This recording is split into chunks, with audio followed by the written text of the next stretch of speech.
Olá! A pergunta a que vamos tentar responder hoje é das mais complexas que existem. Quando teremos vacina e quando a tivermos, poderemos retomar a vida pré-pandemia? Comecemos pelo início. Uma vacina demora muitos anos a desenvolver. Contudo, em relação à Covid-19, foi anunciado que teríamos uma vacina pronta em menos de um ano.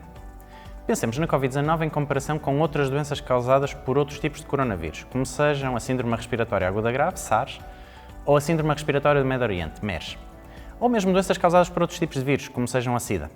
Não há vacinas para nenhuma delas. No caso da SIDA, há 30 anos que esperamos uma vacina. E agora vamos conseguir fazer uma vacina para a Covid-19 num ano ou menos?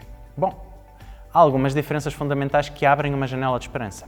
Relativamente ao VIH, o SARS-CoV-2 tem uma taxa de mutação muito mais lenta, o que o torna mais suscetível à ação preventiva de uma vacina. E tem a vantagem de não atacar o sistema imunitário, que é um dos fatores que mais tem dificultado o desenvolvimento de uma vacina contra o VIH. Portanto, se por um lado é bem possível que nunca venhamos a ter uma vacina para a SIDA, os motivos por que assim é não se verificam no caso da Covid-19. Relativamente à SARS, a gravidade da doença fazia com que não houvesse transmissão por pessoas assintomáticas nem pré-sintomáticas. Isso facilitou a contenção do surto de 2003 e nunca mais aconteceram outros surtos. A verdade é que foram desenvolvidas várias vacinas, mas não havendo mais surtos, deixou de ser economicamente apetecível desenvolver vacinas que ninguém precisa tomar e, portanto, não há dinheiro para concluir a investigação. Além disso, mesmo que houvesse dinheiro dedicado a estudos sobre vacinas para SARS, sem surtos a acontecerem não é possível concluir os testes à sua eficácia. Relativamente à MERS, foi identificada em 2012 e, desde então, teve alguns surtos de grande dimensão, mas a sua origem é relativamente fácil de controlar, visto que se transmite a partir de dromedários e a transmissão entre pessoas só ocorre quando os doentes estão sintomáticos.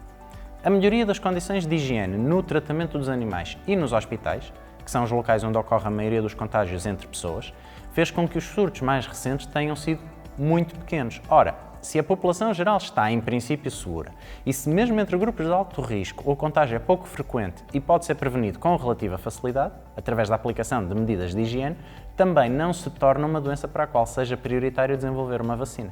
Além do mais, o problema de testar a sua eficácia é parecido ao da SARS. Surtos demasiado pequenos não permitem ver se a vacina é eficaz ou não a preveni-los. A boa notícia é que, como a Covid-19 é provocada por um vírus da família dos que provocam SARS e MERS, muitas vacinas que tinham sido pensadas para estas duas doenças e nunca chegaram a ser testadas, pelas razões que eu já disse, foram reorientadas para a Covid-19 e permitiram acelerar a fase inicial de desenvolvimento laboratorial das vacinas. Por outro lado, com a quantidade de financiamento atribuída à investigação sobre Covid-19 e à transmissão muito mais ativa entre pessoas, que aumenta o número de casos e facilita a seleção de amostras, é de esperar que os passos seguintes sejam também mais rápidos. Ainda assim, é preciso garantir três coisas: que a vacina é eficaz, segura e efetiva. Uma vacina eficaz significa que é capaz de induzir uma resposta do sistema imunitário. Esses testes já se encontram realizados e permitiram identificar vacinas que poderiam realmente avançar para a fase seguinte: segurança. Uma vacina segura significa que não induz efeitos adversos graves que impeçam a sua administração às pessoas. Ou seja, não podemos vacinar as pessoas com vacinas que provocam outras maleitas. Como todas as vacinas passam por esta fase, os argumentos dos movimentos anti-vacinas caem simplesmente por terra. Todas as vacinas são seguras, porque todas foram testadas e se descobrisse que o não eram, não seriam comercializadas. Aliás, houve notícia de que um estudo da AstraZeneca foi interrompido precisamente porque se suspeitou de efeitos secundários graves da vacina que estava a ser testada, que depois até nem foram confirmados. Sobra a efetividade. E é nesta fase que estão a maioria dos estudos de vacinas para a Covid-19. Uma vacina efetiva é aquela que funciona na população geral. Para verificar isso, fazem-se estudos de grande dimensão com dezenas de milhares de pessoas. Recrutar dezenas de milhares de pessoas para um estudo científico é um desafio em si mesmo e demora tempo. Depois, é preciso administrar a vacina, ou placebo contra o qual se pretende testar, o que também não é coisa que se faça de um dia para o outro. Como se isto não bastasse, depois vem a parte mais difícil de todas. As pessoas que fazem parte do estudo têm de ser infectadas para ver se a vacina as protege ou não. Ora, não sendo ético injetar o vírus nas pessoas, nem sendo ético dizer-lhes para não terem cuidado, sobra uma opção: esperar que dezenas de milhares de pessoas, enquanto têm os cuidados gerais que lhes foram recomendados na televisão, nos jornais, no médico, no trabalho, em todo lado, para evitar o contágio, sejam contagiadas. É fácil de ver a dificuldade que aqui está.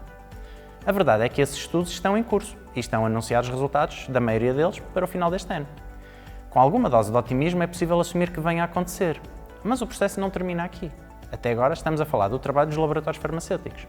Mas os laboratórios farmacêuticos são parte interessada no processo, já que pretendem desenvolver vacinas para as vender e ganhar dinheiro com isso.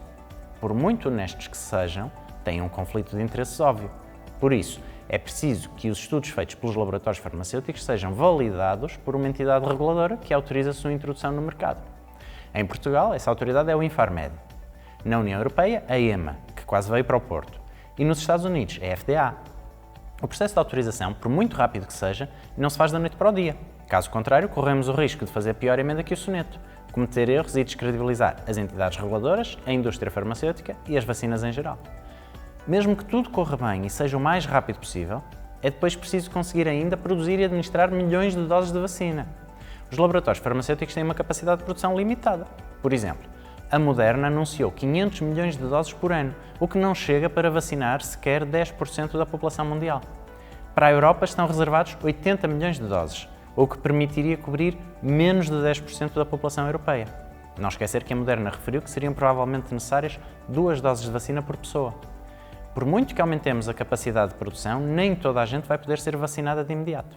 Até porque, mesmo que tivéssemos um fornecimento ilimitado de vacinas, teríamos ainda o problema de operacionalizar a sua administração. Não temos doses infinitas, mas também não temos enfermeiros infinitos para as administrarem às pessoas, nem temos instalações infinitas para os enfermeiros fazerem o seu trabalho. Planear, criar condições para a execução e executar de facto toda a operação de vacinação leva o seu tempo. Por muito rápidos que sejamos, estamos a falar de meses. Finalmente, temos a questão do que a vacina pode realmente fazer. Há 2 tipos de efeitos da vacina. Um deles é o de reduzir a transmissão, o outro é de reduzir a gravidade da doença. Se as vacinas que vierem a ser testadas no mercado tiverem por efeito principal reduzir a gravidade da doença, sem grande impacto na transmissão, então a estratégia de vacinação terá de passar pela priorização dos grupos mais suscetíveis a complicações graves ou mortais, pois é certo que o vírus continuará a circular na comunidade e apenas as pessoas vacinadas ficarão protegidas das formas graves da doença.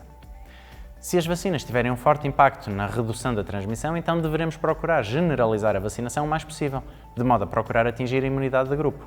Mas também é preciso termos noção do que é preciso fazer neste contexto. A quantidade de pessoas que é preciso vacinar depende de 2 coisas: da contagiosidade do vírus e da eficácia da vacina.